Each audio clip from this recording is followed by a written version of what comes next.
Good day, junior high school Monicans. I hope you're fine and well. We are now on the end of our first quarter for the school year 2022 to 2023. As you all know, summative assessments are done during this time in order for us to gauge the level of learning that you have acquired since the past 2 weeks that you are staying here in school for your studies. We hope that your examinations will yield a good result because if that is the case, we can say that you are adjusting well in your transition to face learning. Talking about adjustment here in our school setup, we also need to be conscious about our behavior as learners. It is not enough that we are attending the in person and online classes. We are required also to study on our own selves by reading our learning materials, answering our activities, and even practicing the skills that we have learned in our day to day experiences. Our attitude as students will determine the extent of learning that we will achieve. And this time, we will talk about study habits for our second homeroom guidance session. Why is it important to have an effective study habit? What are those in the first place? So let us dig deeper. Study habit is defined as a behavior that facilitates the learning process of an individual. These are routines related to our academic pursuits, or I would call it as our own approaches for learning. Perhaps we do have our own ways of studying in order to understand a particular topic, develop our capacity to solve basic and complex problems, and to remember facts and other important information necessary to attain mastery of learning contents. Furthermore, study habits are not just simply about techniques. It also involves skills and abilities necessary to keep us on track in terms of our learning process. In other words, study habits include behaviors and skills that can increase motivation and convert our study into an effective learning process with high returns, which ultimately increases learning. Empirical studies suggest that study habits are indicators of academic performance. Our routine for studying directly affects how will we perform at school. For those students who employ good study habits, they are observed to be more engaged in what they do.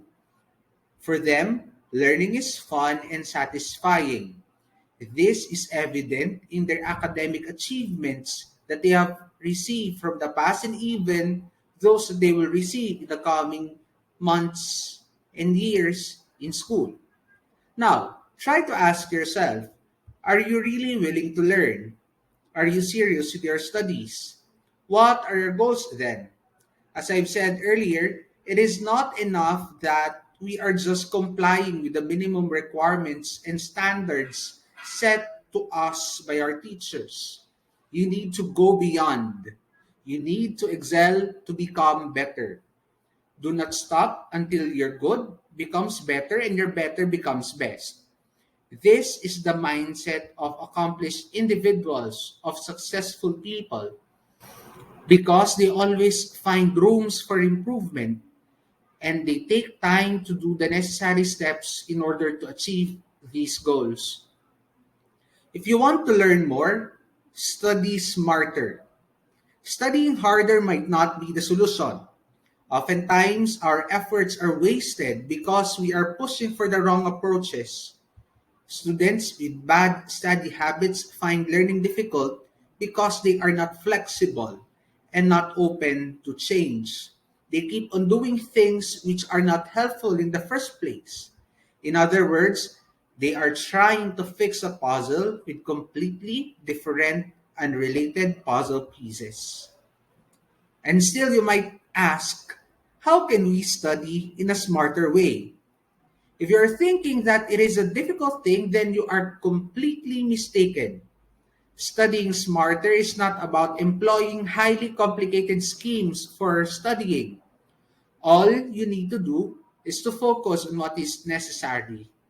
Go back to the basics of learning. On this part, allow me to present some suggestions that you can consider in order to study smarter. First, find a conducive place. Finding a good location to study is one of the most important elements of studying well. Look for a quiet place with minimal distractions, some place where you'll be able to focus and won't be interrupted by loud sounds or people who constantly want your attention. Second, minimize your distractions. Picking a good location is not enough to keep you focused. There are other distractions that may give you disturbances or disturb you while you are studying, like the social media. If you're using a computer while you're studying at home, refrain from opening social media sites. Turn off your phone as well so that you will not be bothered or bugged by the notification sounds from your social media applications. Third, take a regular break. Studying can be tiring, particularly on subjects that we do not really enjoy. Taking an intentional break can help you retain more information, sustain your attention, and boost your energy. Do it in a regular interval, maybe every 20 to 30 minutes, and do some relaxation techniques. Do some stretching, meditation, listen to a music, make a short walk, eat your favorite snack, and even organize your desk.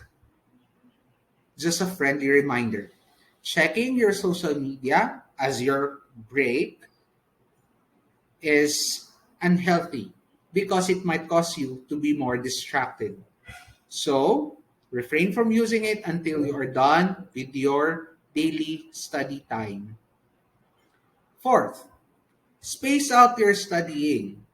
Procrastination and cramming are things to be avoided because these things might cause an overwhelming feeling once you were put in a situation that there is no other viable option left for you, considering that there is no more available time left.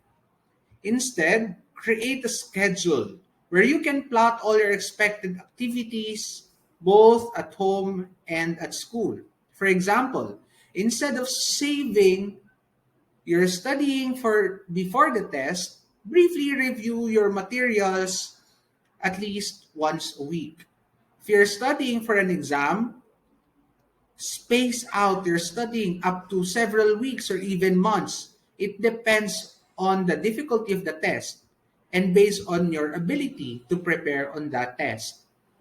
This can help you retain more information in a longer span of time.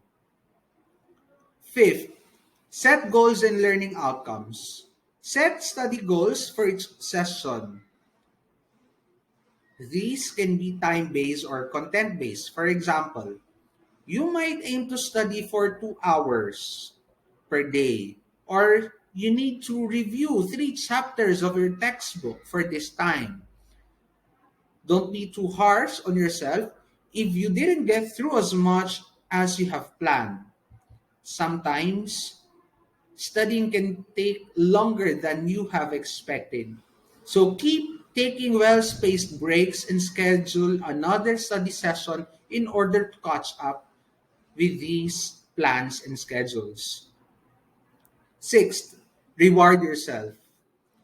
Giving yourself some treats can increase self control, which is necessary in forming a good study habit. Reward is important to motivate you in pursuing your goals. Give yourself a time to do what you enjoy doing and eat a favorite food or even go to a particular place to do an activity or to have a chat with your own friends. What is important is that you have this kind of satisfaction that you have acquired from this activity. Seventh, study with a small group. Small group composed of some members can help one another work through difficult problems, provide encouragement, hold each other accountable in fulfilling your study goals, and even provide different perspectives and make learning more enjoyable. Even explaining difficult concepts to others can help you to comprehend more and to retain more information. If you have a group study session, set a goal for the whole group so that all of the members, will work towards the goal that you have set for one another. And do not forget to take periodic breaks as you would be studying by yourself. Again, do not forget that you need to study even by yourself. 8. Take practice tests. Review by answering sample questions from a book. Or you may do other alternative review techniques such as using flashcards, writing your own questionnaire, looking for online practice tests, and having a friend quiz by giving random questions regarding a particular topic.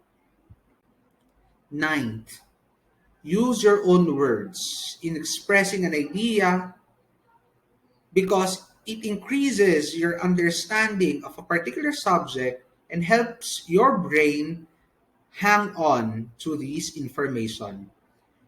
After you read a section of a text, summarize them into important points through paraphrasing. 10th, ask for help. Remember that you have someone to ask for help when you are struggling with the lessons you have at school.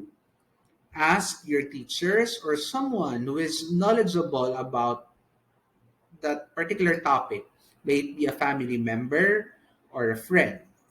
They may give you fresh explanations regarding that topic, which will help you through. And in addition, you may also check reputable online websites to look for more learning tools and materials which might be necessary for you to learn more. Last, take care of yourself.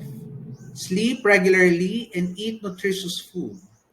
At the end of the day, your brain is an organ that needs to be taken care of in order to function well. A healthy brain makes you achieve a positive well being and sustain you to have a positive outlook in life. As we end our discussion, let us try to remember this thought. Motivation is temporary, study habits become permanent. As students, you will experience moments that you will feel less motivated, making you think that your efforts are not enough. Not enough to achieve something good and significant. That is a normal experience. Do not be afraid with it because these moments really come in our individual experiences as learners. What you need to do is to process those feelings and thoughts. Ask yourself about what motivates you. In addition, do the necessary actions needed to achieve your goals. As I would say, mere intentions are not enough. Those are insufficient. You need to act on them. Do something. Be constant in doing your best learning practices. Do it constantly until it become part of yourself. Make persistence and patience permanent things in your academic life. Thank you for listening. I hope you learned something from our session for this month. Good luck in your upcoming examinations. God bless you.